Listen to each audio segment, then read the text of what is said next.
একদিন রাতের বেলা রাহুল বাড়ি ফিরছিল। রাস্তার পাশে পুরনো লাইব্রেরি, যেটাকে সবাই ভূতের লাইব্রেরি বলে। হঠাৎ ভোঁস করে দরজা খুলে গেল। রাহুল থমকে দাঁড়ালো।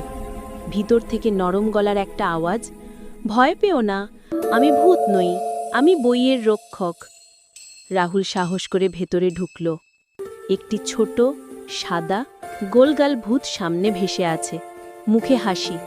ভূত বলল, সবাই আমাকে ভয় পায়, কিন্তু আমি আসলে চাই মানুষ বই পড়ে।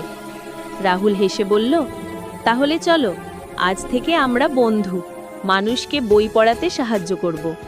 ভূত খুশি হয়ে বাতাসে চকচক করতে লাগল।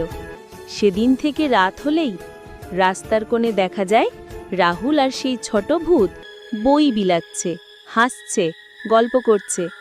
মানুষ ভাবে এরা নাকি ভয় দেখায়, কিন্তু আসলে তারা ভালোবাসা ছড়ায়, ভূতের মতো নরম।